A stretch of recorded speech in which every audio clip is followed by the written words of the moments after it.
할렐루야. 한번 따라 합시다. 믿음다운 믿음.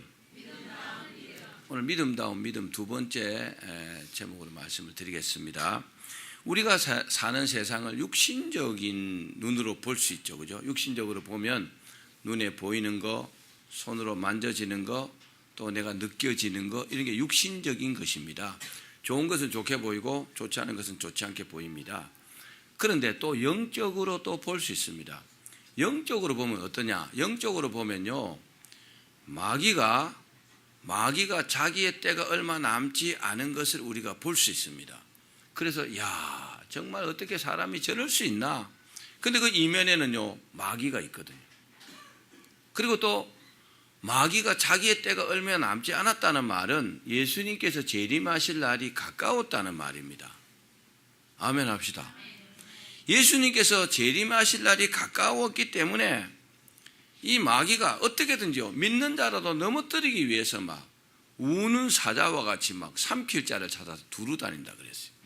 그래서 예수님 뭐라고 하셨어요? 근신하라, 깨어라, 깨어 있으라 그랬어요. 영적으로 깨어 있으라 이 말이에요. 여러분, 이런 영적인 눈이 열려야 할 줄로 믿습니다. 그렇습니다. 우리가 믿음을 지키고 하나님의 뜻을 이루려면 반드시 마귀를 이겨야 합니다. 그리고 또 한 가지 따라합시다. 믿음다운 믿음을 가져야 한다. 믿음다운 믿음을 가지면 이 세상을 살 동안도 확실하고 또 주님 앞에 가서도 칭찬받을 수 있는 믿음이 됩니다. 하나님은요, 이 악한 시기에 믿음다운 믿음을 가진 사람들을 기뻐합니다. 여러분의 믿음이 믿음다운 믿음이 되기를 바랍니다. 믿음다운 믿음이 뭡니까? 하나님께서 원하시는 믿음입니다. 내가 이만한 믿음을 보지 못했다. 하나님 원하시는 믿음, 하나님이 감동하시는 믿음, 하나님께 믿음다운 믿음을 딱 인정받으면요, 하나님의 칭찬과 축복과 또 하나님의 쓰임을 받습니다. 한마디로 하나님께서 이 땅에 보내신 뜻을 우리가 이루는 겁니다. 이런 믿음다운 믿음을 가진 사람이 많죠. 성경에 보면 굉장히 많아요. 다 말할 수 없지만 한 사람만 말하라면은 그 가버나움에 사는 백부장입니다. 백부장의 자기 종이 하인이 병들었어요. 이 백부장이 얼마나 인간적이냐 하면은 참 인정적이에요. 그 하인을 고치려고요, 막 애를 썼어요. 여러분, 주인들은 그래야 합니다. 사장이 그래야 된단 말입니다. 지도자가 그래야 된단 말이에요. 아래 사람이 죽든지 말든지 신경 안 쓰는 사람, 그런 올바른 지도자 아닙니다. 그러니까 그 백반을 고치려 했지만 고칠 수 없었어요. 그러던 차에 예수님을 믿는 이 백부장이요, 예수님의 소문을 들었어요. 예수님이 오신다는 거죠. 얼른 종들을 보냈어요. 우리 하인을 좀 고쳐달라고. 그래서 예수님께서 이 백부장이 평소에도 유대인들을 위해서 잘하고 믿음도 좋다는 얘기를 듣고 회당까지 지어줬으니까 그래, 가자, 내가 고쳐주겠다 그랬어요. 여러분, 평소에 잘하셔야 합니다. 평소에 잘하시고 좋은 인식을 가져야만이 어려울 때 도움을 받을 수 있어요. 그러니까 그 소식을 백부장이 딱 듣고 뭐랬어요? 주여, 주님께서 내 집에 들어오시는 것을 내가 감당할 수 없습니다. 그러니 말씀으로만 하옵소서. 그러면 내 하인이 낫겠나이다. 할렐루야. 성도들 중에 그런 사람이 있습니다. 신방 가서 기도해 준다면 목사님 오실 것도 없고 전화로 하시면 똑같습니다. 전화해 주십시오. 이렇게 말합니다. 그게 정말 그분의 믿음이라면요, 신방 가서 안수해서 기도하는 것과 똑같은 효과가 나타납니다. 예수님께서 감동하셨어요. 내가 이스라엘 중에 이만한 믿음을 보지 못했다. 무슨 믿음입니까? 믿음다운 믿음입니다. 이런 믿음을 가지시길 바랍니다. 또 구약의 한 사람을 들려면 아브라함을 들 수 있겠죠. 아브라함은요, 하나님께서 사람들 중에서 유일하게 친구라고 한 사람이 아브라함입니다. 어떻게 창조주 하나님이 피조물인 사람을 친구라고 할 수 있겠습니까? 우리 이사야서 41장 8절 한번 읽어봅시다. 시작. 그러나 나의 종 너 이스라엘아, 내가 택한 야곱아, 나의 벗 아브라함의 자손아, 나의 벗 아브라함, 내 친구 아브라함. 할렐루야. 얼마나 하나님이 아브라함이 좋았으면, 야, 아브라함 넌 내 친구야. 우리 그 같은 목사님 중에 나보다 한 10살쯤 적은 목사님하고 막 이렇게 친하게 지내는데 난 목사님하고 친구예요 이러더라고. 근데 그 소리가 별로 싫지가 않더라고요. 친하다는 말이잖아요, 그죠? 아, 우리 큰형님이십니다 이래야 되는데 목사님 내 친구다. 근데 그게 싫지 않은 건 왜 그럴까요? 친구란 말이 좋은 말이기 때문에 그렇습니다. 하나님께서요, 어떻게 아브라함을 보고 친구라고 말합니까? 이야, 참 대단하잖아요. 이유가 있단 말입니다. 아무 이유 없이 친구를 하겠어요? 그 이유가 뭡니까? 아브라함의 믿음이 믿음다운 믿음이었기 때문에 그런 겁니다. 할렐루야. 믿음다운 믿음. 한 가지만 딱 볼까요? 100년 만에 아들을 얻었어요. 얼마나 기뻤을까요? 우리 교회 100살 된 분이 아직 안 계십니다. 앞으로 나오겠지만, 그죠? 근데 계속 결혼을 했는데 아이를 낳지 못하다가 100년 만에 아들을 낳았어요. 어떨까요, 기분이? 이거는 뭐 안고 들고 물고 빨고 막 얼마나 좋겠어요. 그렇죠? 안 낳아봐서 잘 모르시겠지. 그런데 이 아이가 한 15살, 16살쯤 됐을 때 하나님께서 청천벽력 같은 소리를 하시는 거죠. 그런 말씀을요. 뭐라고요? 아브라함아, 네 아들 독자 이삭을 저 모리아 산에 가갖고 칼로 팍 죽여갖고 각을 떠갖고 불에 태워갖고 번제로 바쳐라 그러는 거예요. 여기서 어떻게 하나님이 그러실 수가 있어요? 이렇게 말하는 사람은 안 믿는 사람, 믿음 없는 사람. 그 다음 믿음이 보통의 사람은 어떠냐? 아, 하나님 그러실 수도 있겠다, 내가 할까 말까, 이런 사람은 믿음이 보통인 사람.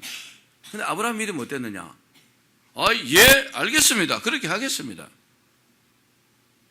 그리고 즉시로요, 종들을 데리고요, 이삭을 데리고 모리아산 정상으로 올라가고 딱 이삭을 밧줄로 딱 결박해갖고 제단 위에 딱 올려놓고 볼 것도 없어요. 바로 칼을 빼갖고 죽이려고 빡 이렇게 죽이려고 하는데 하나님께서 아브라함아 아브라함아 하고 막 말리셨다는 겁니다.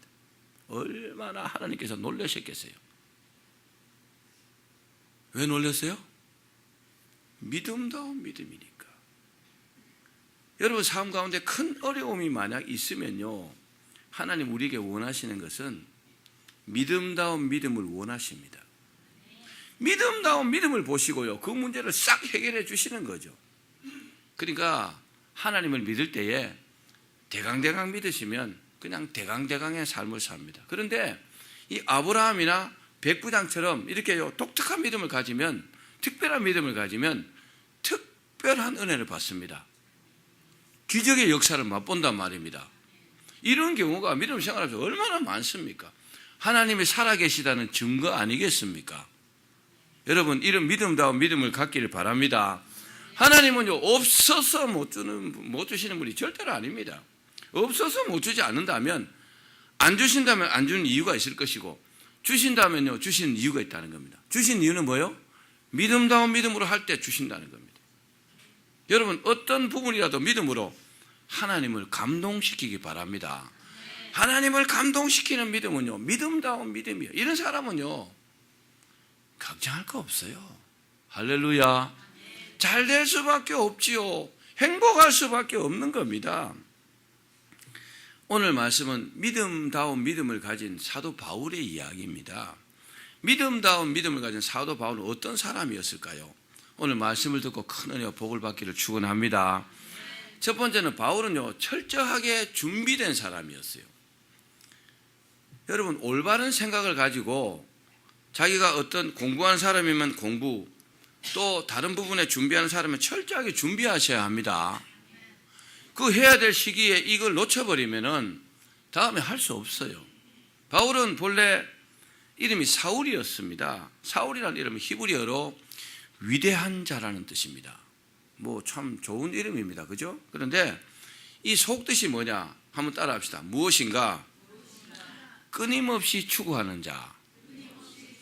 그러니까 위대한 자인데 그 속뜻은 무엇인가 끊임없이 추구하는 자, 이런 뜻이 있어요. 그러니까 제법 괜찮은 이름입니다. 그런데 주님께서요, 나중에 이 이름을 바울로 바꿔줬어요. 바울이라는 이름은 작은 자라는 뜻입니다. 그런데 그 속뜻이요, 굉장히 깊은 뜻이 있어요. 한번 따라 합시다. 무엇인가 버리고 포기한다. 이야, 참. 하나님께서 이런 이름을 지어줬어요. 이게 믿음의 이름 아니겠습니까? 너는 하나님 믿고 너는 다 너 자신을 포기해라. 하나님이 다 해주신다. 이런 의미의 이름 같아요. 바울은 바리새파에 속한 유대인입니다. 그리고 기독교를 아주 박해한 사람이었습니다. 그런데 다메섹 도상에 또 예수 믿는 사람들 다메섹을 잡으러 가다가 부활하신 예수님을 딱 만나고 거기서 극적으로 변화된 사람입니다. 이 이후에는요, 정말 자신이 굉장히 겸손했습니다. 겸손했고 전적으로 성령님께 딱 붙들려 갖고 사는 사람입니다. 그러니까 정말 성경을 볼 때에 최고의 복받은 사람 중에 하나가 바로 이 사도 바울이라 할 수 있습니다. 이 사람은 주후 1년경에 AD 1년경에 길리기아 다소라는 곳에서 태어났습니다. 이 길리기아 다소는 아주 교통의 요충지요, 그리고 학문도 매우 발전한 도시입니다. 거기서 세상적인 것을 다 보면서 배우면서 이렇게 자랐다는 겁니다. 그러니까 우리가 어느 시기에 어느 곳에 살든지요, 그곳에서 사는 의미가 다 있다는 거죠. 거기서 배워야 할 것은 우리가 배워야 합니다. 또 이 사람은요, 베냐민 지파로서 철저한 유대인으로 태어났습니다. 그래서 난 지 8일 만에 할례도 받고, 그리고 아버지가요, 돈을 주고 로마 시민권을 샀어요. 아버지가 로마 시민입니다. 그때 로마 시민권을 갖고 있는 상태에서 이제 바울이 태어났기 때문에 태어나면서부터 바울은요, 로마 시민권자였습니다. 이 로마 시민권을 가지면 굉장한 혜택과 특혜가 있습니다. 또 어려서부터 철저하게요, 가정교육을 받았습니다. 여러분, 아이들은요, 부모 할 나름이에요. 철저하게 가정교육을 잘 시켜야 합니다. 가정교육이 잘 된 아이들은요, 잘 될 수밖에 없어요. 그런데 가정교육이 잘못되고, 죄송합니다만은 고아로 살든지 편부스라에 살면은 아이들이요, 빗나가는 수가 많더라고요. 그러니까 아이들이 사랑으로 잘 가르치면은 이런 아이들은요, 잘 될 수밖에 없습니다. 아멘. 철저하게 이제 가정교육을 받고자, 그리고 탁월한 세상 학문도요, 바울은 그 시기에 다 익혔다는 겁니다. 철학이라든지 헬라어라든지 또 보편적인 로마 시민들이 공부해야 될 일반 학문, 그런 까지도 막 철저하게 공부를 했어요. 다 준비했습니다. 여러분, 학생이요, 수학 공부만 하면 안 되는 거예요. 영어도 해야 되는 겁니다. 상식도 해야 합니다. 그렇죠? 난 영어만 잘하면 돼. 아니에요. 우리가 밥을 먹을 때 밥만 먹습니까? 반찬도 먹어야지. 그죠? 고루고루 다 잘 먹어야 다 두루두루 갖추고, 이게 뭐요? 나중에 세상에 나가서 살 때의 사회성이 된다는 겁니다. 다른 사람과 잘 어울리고, 그죠? 내가 양보할 줄도 알고 섬길 줄도 알고, 이런 어떤 덕목이 갖추어지는 겁니다. 그런 게 꼭 필요한 겁니다. 그러나 바울은요, 이런 준비를 철저하게 했습니다. 철저하게 해서 나중에 하나님의 일을 하는데 도움이 많이 되었다는 겁니다. 그런데 바울은 자기가 율법에서 배운 대로 기독교를 딱 박해했습니다. 원래 사람은요, 배운 대로 합니다. 또 그것이 잘못됐다는 생각을 전혀 하지 않았습니다. 내가 잘못한 게 뭐 있어? 내가 철저하게 똑바로 하고 있는데 나는 바른 삶을 살고 있어. 자기의 어떤 그 기준이요, 확실했습니다. 그래서 스데반을 처형할 때도요, 자기가 증인을 쳤어요. 돌멩이라면 제일 먼저 던졌을 것 같아요. 돌로 때려 죽일 때예요. 그런 사람이었습니다. 두 번째는 그런 바울에게, 그런 사울에게 하나님께서요, 따라합시다, 회개할 기회를 주셨다. 정말 복받은 사람이 이 사울입니다. 악한 사람은요, 회개할 기회를 얻지 못하면 절대로 회개할 수 없어요. 그런데요, 이렇게 악하게 예수 믿는 자들을 막 핍박하고 잡아가고 막 죽이고 이러던 사울이요, 회개할 기회를 얻었잖아요. 여러분, 하나님께 기회를 얻는다는 것은 참 복인 줄로 믿기를 바랍니다. 바울은요, 사울은 다메섹 도상으로 예수 그리스도를 믿고 있는 기독교인을 잡으러 가다가 해보다 더 밝은 빛이 확 둘러 비쳤어요. 하나님의 특별한 은혜입니다. 그래서 사울의 눈이요, 소경이 되어버렸어요. 우리가 너무 잘 알잖아요. 그리고 하늘에서 주님의 음성이 들렸습니다. 어떤 음성이 들렸느냐? 자, 읽어봅시다. 사도행전 9장 3절로 4절입니다. 시작. 사울이 길을 가다가 다메섹에 가까이 이르더니 호련히 하늘로부터 빛이 그를 둘러 비추는지라 땅에 엎드려져 들음에 소리가 있어 이르시되 사울아 사울아 내가 어찌하여 나를 박해하느냐 하시거늘. 주님 음성이 들린 겁니다. 저도 주님의 육성을 몇 번 들었는데 3번 들었어요. 그런데 들은 사람의 이 마음의 감동은 안 들은 사람하고는 차이가 많이 납니다. 얼마나 놀랬겠어요. 그죠? 자기가 핍박하는 그 예수 그리스도께서 음성으로 사울아 사울아 네가 왜 나를 핍박하느냐, 얼마나 놀랬겠어요. 그래서 눈이 보이지 않는데 무의식적으로 주여 니시오니까, 주여가 누굽니까? 내 주인이라 이 말이에요. 퀴리오스라 말이에요. 하나님이라 말이에요. 주님이라 말입니다. 주여 니시오니까 그 말이 자동적으로 입에서 이렇게 나오는 거예요. 그러니까 예수님께서 뭐라고 했어요? 나는 네가 핍박하는 예수다. 뭐 예수님 원래 길게 말씀 안 하세요. 단답형으로 딱딱 잘라만, 나 예수야? 난 네가 핍박하는 예수야? 깜짝 놀랐잖아요. 그 짧은 찰나에요, 사울이요 바울이 된 겁니다. 자기의 의식이 싹 바뀐 거예요. 할렐루야. 사람은요 예수 믿고 또 말씀을 들을 때 그 감동이요 이 짧은 찰나에 이루어집니다. 설교할 때 처음부터 끝까지 다 은혜가 됩니까? 아니에요. 집중해서 딱 듣다 보면 한순간에 성령께서 딱 감동 주시는 포인트가 있다는 겁니다. 아멘으로 받으십시오. 그리고 예수님께서 구체적으로 말씀하셨어요. 너는 다메섹으로 들어가라. 가면은 내가 아나니아 선지자를 이미 예비해 놨다. 그 사람에게 가서 네가 안수를 받으라. 그러면 네 눈에서 비늘이 벗겨져 갖고 네 눈을 뜰 것이다. 그리고 너는 성령 충만을 받으라. 이렇게 했어요. 요까지만 하면 안 돼요. 그리고 예수님께서요 아나니아에게도 말씀하셨어요. 아나니아야. 그러니까 깜짝 주님 웬일이십니까? 저기 사울이라는 자가 올 것이다. 그러면 요렇게 해라. 그러니까 아나니아가 예 하면 될 텐데, 주님 뭐 속으로 그러겠죠. 주님 몰라서 그렇지만 이 사울은요 나쁜 놈입니다. 예수 믿는 자를 막 잡아 죽이고 이런 자입니다. 이게 시킨 대로 해라. 왜요? 주님께서 쓰시려고. 할렐루야. 이렇게 사울과 아나니아에게 동시에 딱 이렇게 말씀해 놓으니까 가면 되는 거잖아요. 가서 안수받고 눈이 떠지고 성령 충만을 받고, 근데 3일 동안 소경으로 있었어요. 정말 귀한 체험을 했습니다. 여러분, 하나님께서 우리에게 회개 기회를 주실 때 회개하셔야 합니다. 회개를 계속 촉구하는데도 회개 안 하고 뻗대면 어려운 일이 생겨요. 그러나 회개를 촉구하실 때 딱 회개하면요 하나님의 은혜가 임합니다. 주 1세기경에 그 어떤 랍비가 제자들에게 늘 이렇게 말했어요. 죽기 하루 전에는 회개하라. 그 제자들이 계속 그렇게 말씀하시니까 제자들이 물었습니다. 선생님, 누가 자신의 죽는 날을 알겠습니까? 내가 내일 죽을지 어떻게 압니까? 지금 죽을 수도 있고 내일 죽을 수도 있고 1년 후에 죽을 수도 있고 그 이후 죽을 수도 있는데 내일 죽을지 어떻게 압니까? 그렇게 물었어요. 그러니까 그 랍비의 대답이, 그 선생님의 대답이 한결 같았어요. 뭐라고요? 죽기 하루 전에는 회개하라. 이 말에는 2가지 의미가 있습니다. 어떤 의미가 있느냐? 따라합시다. 당장 회개하라. 내일 죽을 수도 있기 때문에 내일 죽을 수도 있기 때문에 최후 의식을 갖고 내가 오늘 최후의 삶을 산다. 이런 의식을 갖고 가치 있는 삶을 살아라는 거죠. 한번 따라합시다. 죽기 하루 전에는 회개해야 한다. 여러분, 회개할 수 있을 때 회개하셔야 합니다.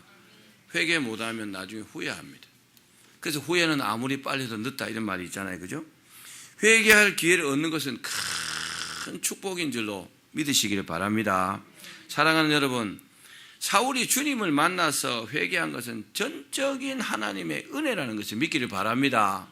우리가 좀 잘 돼도 하나님의 은혜입니다라고 말해야 합니다. 힘들고 어려워도 하나님의 은혜라고 말해야 합니다. 사람이요, 막 교만하던 사람이 겸손해지는 경우가 있어요. 어떤데 그럴까요? 굉장히 부자로 살던 사람이 가난해지면 그래요. 굉장히 지위가 높던 사람이 하루아침에 별이 이등병이 되면 그래요. 왜 그럴까요? 내가 약하다는 거죠. 내가 힘이 없다는 것을 스스로 딱 이렇게 깨우치면 자기도 모르게요, 겸손해집니다. 근데 그렇게 하는 것은요, 하나님께서 하시는 거예요. 그렇게 되기 전에 우리가요, 높은 자리에서 또 잘 살 때 회개하면 더 좋잖아요. 아멘. 여러분, 회개할 수 있을 때, 기회가 있을 때 회개하시길 바랍니다. 사울로서는요, 이 다메섹의 체험이 주님을 거역할 수 없는 정말 놀라운 은혜였습니다. 사울은 예수님을 핍박하는 사람이었지만은 주님은요, 은혜를 베푸셨어요. 예수 핍박하는 자도 주님은 은혜 베푸십니다. 예수님을 찌른 자에게도 은혜 베푸세요. 예수님을 욕한 자에게도 은혜를 베푸십니다. 근데 기회가 딱 한 번밖에 없어요. 언제요? 살아있을 동안. 아멘. 살아있을 동안만 기회가 있는 거예요. 죽어버리면 절대로 기회가 없습니다. 세 번째는 따라합시다. 믿음다운 믿음을 가진 바울이었다. 자, 믿음다운 믿음을 가진 바울의 모습을 한번 봅시다. 어떤 부분이 과연 바울의 믿음다운 믿음을 가진 모습이었을까요? 바울은요, 자기가 겸손할 수밖에 없는 이유를 이렇게 말했어요. 빌립보서 3장 4절에서 9절입니다. 좀 길지만 자, 같이 읽겠습니다. 시작. 그러나 나도 육체를 신뢰할 만하며 만일 누구든지 다른 이가 육체를 신뢰할 것이 있는 줄로 생각하면 나는 더욱 그리하리니 나는 8일 만에 할례를 받고 이스라엘 족속이요 베냐민 지파요 히브리인 중에 히브리인이요 율법으로는 바리새인이요 열심으로는 교회를 박해하고 율법의 의로는 흠이 없는 자라. 그러나 무엇이든지 내게 유익하던 것을 내가 그리스도를 위하여 다 해로 여길 뿐더러 또한 모든 것을 해로 여김은 내 주 그리스도 예수를 아는 지식이 가장 고상하기 때문이라. 내가 그를 위하여 모든 것을 잃어버리고 배설물로 여기면 그리스도를 얻고 그 안에서 발견되려 함이니 내가 가진 의는 율법에서 난 것이 아니요 오직 그리스도를 믿음으로 말미암은 것이니 곧 믿음으로 하나님께로부터 난 의라. 아멘. 무슨 말입니까? 내가 대단한 사람이다. 내가 부족함이 없는 사람이다. 그러나 내가 이렇게 된 것은 하나님의 은혜다. 그래 겸손할 수밖에 없는 거죠. 할렐루야. 여러분 그러셔야 합니다. 교만하면요 하나님께서 꺾으십니다. 믿음을 다른 말로 하면은 겸손입니다. 아멘. 믿음이 좋은 사람은 자동적으로 겸손합니다. 그럼 겸손한 사람은, 믿는 사람이 겸손한 사람은 믿음이 좋은 사람이라고 해도 틀리지 않습니다. 하나님을 믿는 우리에게 가장 큰 덕목은요, 여러분 겸손인 줄로 믿으시길 바랍니다. 겸손한 자가 쓰임받고 겸손한 자가 하나님의 축복을 받습니다. 그래서 겸손한 자는 항상 좋은 겁니다. 우리가 겸손해야 될 이유가 뭘까요? 하나님은요, 우리가 상상할 수 없을 만큼 수억만 배로 위대하시고, 그리고 또 그 하나님, 수억만 배로 위대하신 그 하나님께서 우리를 사랑하시잖아요. 아멘 합시다. 그리고 그 하나님께서 우리를 불러서 하나님의 일꾼으로 사용하시잖아요. 그래 우리가 겸손할 수밖에 없죠. 바울은 나중에요 이렇게 말합니다. 나는 죄인 중에 괴수요 나의 나 된 것은 하나님의 은혜라. 아멘. 얼마나 참 겸손합니까? 하나님은 겸손한 자를 구원하시는 것이 아닙니다. 하나님은 겸손한 자를 구원하시는 게 아니고 교만한 자라도 부르셔가지고 구원하십니다. 그리고 그 은혜가 느껴지면 겸손하셔야 합니다. 겸손한 자를 구원하시는 부분 별로 없어요. 이미 그 사람은 부름받아갖고 구원받았겠죠. 그죠? 교만한 자라도 부름받아가지고 겸손해집니다. 하나님 은혜를 느끼면 자동적으로 여러분 겸손해집니다. 자, 본문 19절 말씀을 같이 읽어보겠습니다. 시작. 곧 모든 겸손과 눈물이며 유대인의 관계로 말미암아 당한 시험을 참고 주를 섬긴 것과. 바울이 참 겸손한 사람이었는데 또 뭐 했다고요? 주님을 섬겼다는 겁니다. 우리가 하나님 믿는 사람이라면 주님을 섬기셔야 합니다. 주님 섬기시는 것이 믿음입니다. 그리고 바울은요, 순교하는 날까지 자기가 받은 사명을 잊지 않았습니다. 자, 23절과 24절입니다. 시작. 오직 성령이 각 성에서 내게 증언하여 결박과 환난이 나를 기다린다 하시나 내가 달려갈 길과 주 예수께 받은 사명 곧 하나님의 은혜의 복음을 증언하는 일을 마치려 하면은 나의 생명조차 조금도 귀한 것으로 여기지 아니하노라. 아멘. 저는 이 부분을 읽을 때마다 저에게 주신 사명이 생각나서 가슴이 아주 뭉클합니다. 여러분도 그러길 바랍니다. 바울에게 주신 사명, 우리에게 주신 사명이 있다는 거죠.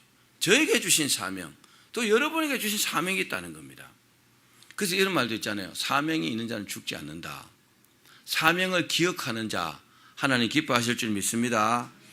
또 주 예수께 받은 사명, 예수님께로부터 받은 사명 뭐라고 했어요? 하나님의 은혜의 복음을 증거하는 일을 마치려 하면은 내가 이제 죽을 것 같은데 내가 지금 죽는다 할지라도 내 생명조차 조금도 내가 귀한 것을 여기지 않는다. 내 목숨 바쳐서라도 내가 이 일을 감당하겠다. 여러분의 믿음이 이런 믿음이 되면 참 좋겠습니다. 이런 믿음을 가진 사도 바울을 주님께서 얼마나 기뻐하시겠어요. 믿음다운 믿음입니다. 따라합시다. 믿음다운 믿음. 시골에서 잔치를 하는데 그 제주도에서는 어떤 때는 일주일 잔치하면 돼지를 한 12마리씩 잡는 데도 있다 하더라고요. 계속 돼지 그 제주 흑돼지 있잖아요. 그 잡아갖고 일주일 내내 잔치하는 거죠. 여러분 왜 시골에 잔치하면 돼지 잡는 줄 아십니까? 소 안 잡고? 이런 이유가 있다고 그래요. 주인이 이제 잔치를 하려고 소를 딱 잡으려고 소에게 딱 가니까 소가 하는 말이 주인님 내가 죽으면 밭농사는 누가 합니까? 주인이 들어보니까 그럴듯하거든요. 맞아, 네 잡아먹으면 밭농사 못하겠네. 그래 어디로 가냐? 개한테로 갔대요. 개를 잡으러 가니까 개가 주인이 왜 이러십니까?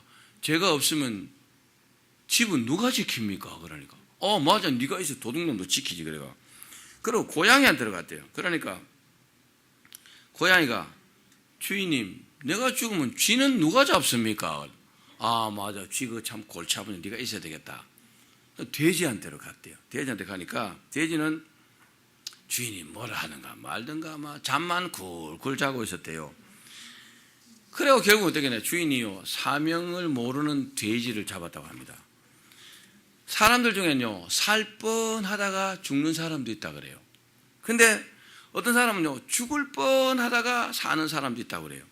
그 중에서 죽을 뻔하다가 사는 사람은 이 땅에서 아직 해야 될 일이 남아있기 때문에 살아난 것이라고 합니다. 하나님께서 살려주셨겠죠. 그죠? 여러분 죽을 뻔하다가 살아야 합니다. 살 뻔했는데 죽어버리면 안 되잖아요. 사명이라는 말은 디아코니아라 그럽니다. 헬라어로 디아코니아라 그러는데 이게 무슨 말이냐? 한번 따라 합시다. 하나님의 명령에 대한 직무. 하나님의 명령에 대한 직무가 바로 사명이라는 거죠. 하나님께서 하라 이렇게 시키신 일이라는 겁니다. 우리도 하나님께서 주신 사명을 생각하면요 내가 잘하지 못하는 것에 참 죄송하잖아요. 그죠? 그런 마음이 있으시죠? 하나님의 사람들은요 누구나 자신이 해야 될 일이 다 있다는 것을 기억하십시오. 한번 고백해 보실래요? 나도 하나님께서 주신 사명이 있다. 과거에 그 이스라엘이 독립을 해가지고 이제 대통령을 세워야 되는데 국회에서 이렇게 결정을 했대요. 그 세계적인 석학 아인슈타인이요 유태인입니다. 그래서 저렇게 머리 좋은 사람을 우리나라 대통령으로 모셔야 되지 않겠냐. 그래갖고 국회에서 결정을 했대요. 아인슈타인을 대통령으로 모시기로. 그래 아인슈타인에게 가서 대통령이 좀 돼주시라고 이렇게 말하니까 아인슈타인이 뭐라고 했는지 압니까? 아닙니다. 제가 아니고 내가 아니래도 누구든지 대통령은 다 할 수 있지만 내가 아니면 저 물리학자들을 가르칠 사람이 없습니다. 이건 내가 할 일이 아닙니다 하고 정중히 사양하더래요. 또 이스라엘 수상 그 벤그리온이라는 사람이 있습니다. 이 사람은 이스라엘 수상으로 그 사명을 잘 감당했어요. 잘 감당하다가 어느 날 갑자기 사표를 팍 냈어요. 아니 왜 이러십니까? 그러니까 이 수상은 누가 해도 할 수 있는데 나는 내가 할 일인데 내 저 고향에 기부치 농장에 일할 일꾼이 지금 부족하다. 수상은 내가 아니어도 아무나 할 수 있지만은 저 땅콩 농사는 아무나 할 수 없는 거기 때문에 내가 땅콩 농사 지으러 가야 된다. 그래서 나 수상이 그만두겠다. 그러더래요. 한번 생각해 보십시오. 왜 그랬는가? 그렇습니다. 그처럼요, 바울은요, 하나님께서 그 주신 사명을 감당하려고 자신의 생명을 조금 더 귀하게 여기지 아니했습니다. 왜 그랬을까요? 이건 내가 할 일이라는 거죠. 아멘. 사명이요, 정말 자기의 일이 되려면 생각을 많이 하셔야 합니다. 기도를 많이 하셔야 합니다. 한번 따라 합시다. 이것은 내가 할 일이다. 그럼 목숨 바쳐 감당할 수 있잖아요. 그죠? 에이, 내가 안 하면 딴 사람 하겠지 뭐. 이 사람은 사명감이 아직 없기 때문에 그렇습니다. 할렐루야. 할렐루야. 사명을 감당하는 사람이 잘하는 사람입니다. 바울은 이런 믿음다운 믿음을 가졌기 때문에 이렇게 목회할 수 있었어요. 목회자가 많지만 바울처럼 목회하면 참 좋을 것 같아요. 우리 한번 읽어봅시다. 고린도전서 4장 15절입니다. 시작. 그리스도 안에서 1만 스승이 있으되 아버지는 많지 아니하니 그리스도 예수 안에서 내가 복음으로서 너희를 낳았음이라. 아멘. 요즘 이 세상에는요, 스승도 별로 없는 시대입니다. 왜요? 제자들이 스승을 스승으로 별로 여기지 않습니다. 스승과 제자의 관계만 돼도 제법 괜찮습니다. 그런데 바울은요, 스승이 아니고 뭐라 했어요? 아버지라는 겁니다. 아버지로서 성도들을 잘 섬기고 성도들을 다스렸다는 겁니다. 할렐루야. 스승과 아버지는 마음이 달라요. 그죠? 다르죠? 그래서 아비의 심정으로, 아버지의 심정으로 저도 이런 목회자가 되기를 기도하고 있습니다. 기도해 주십시오. 또 예수님을 만나서 이 사람은요, 성령 충만을 받고 난 이후에는 언제나 자기 생각은 버렸어요. 그리고요, 성령님의 인도하심 따라 살았습니다. 그러니까 이 사람이 믿음이요, 믿음다운 믿음인 것입니다. 사랑하는 여러분, 하나님께 주신 사명을 아는 사람은 이렇게 생각합니다. 아, 나를 이 세상이라는 놀이터로 보내지 않고 일터로 보내셨다. 여러분, 이런 믿음이 믿음다운 믿음입니다. 일터로 보내셨습니다. 놀라고만 생각하면 안 됩니다. 놀 때도 있어야죠. 근데요, 일할 때 일해야 합니다. 믿음다운 믿음을 가진 바울의 믿음은요, 자나깨나 전도하는 믿음이었어요. 바울은 11년에 걸쳐서 1차, 2차, 3차 전도여행을 했습니다. 무려 1만 2천 킬로를 다녔습니다. 그때는요, 걸어 다녔어요. 배 타고 다녔어요. 1만 2천 킬로, 어마어마한 거리입니다. 거기 다니면 뭐 했어요? 전도하고, 교회 세우고, 성도들 일깨우고. 할렐루야. 이야, 참, 제 생각에는 아마 예수님의 가장 가까운 곳에서 복받고 살고 있지 않는가, 이런 생각을 지금 할 수 있습니다. 하고 있습니다. 왜요? 오직 주님의 뜻대로만 살려고 했기 때문에요. 또 문서 사역을 많이 했어요. 사도 바울의 편지가 다 성경이 되었잖아요. 그죠? 이 외에도 많겠죠. 편지를 써갖고 성도들에 보내가지고 그들을 일깨우고 그들을 위해서 애를 많이 썼습니다. 또 믿음다운 이 믿음을 가진 사도 바울은 정말 주님의 귀한 그릇으로 쓰임받았습니다. 주님께서 언제나 믿을만 했어요. 여러분, 주님께서 우리를요, 믿을 만한 사람으로 여기기를 바랍니다. 믿을 수 있는 메이커가 되면 참 좋잖아요. 그죠? 그럼 뭐든지 막 주님께서 잘 되게 하실 것 같아요. 또 믿음다운 믿음을 가진 사도 바울은요, 자신의 전부를 다했어요. 주님께 헌신했습니다. 할렐루야. 얼마나 멋집니까? 그리고 아까 말씀드렸지만 지금은요, 천국에서 그토록 사모하던 주님 곁에서 최고의 영광을 누리고 있지 않겠습니까? 우리도 믿음다운 믿음을 갖기를 바랍니다. 우리도 바울 같은 믿음과 같은 믿음 가지면 좋아요. 아브라함처럼요. 그럼 어떻게 될까요? 당연히 하나님께서 우리를 큰 그릇으로 쓰시죠. 일꾼으로. 원하는 거 주십니다. 아멘. 필요한 거 주십니다. 다 주십니다. 그리고 우리를 주님의 일꾼으로 사용하신다는 겁니다. 우리 모두가 믿음다운 믿음을 가지셔서 꼭 그렇게 쓰임받기를 주의 이름으로 축원합니다.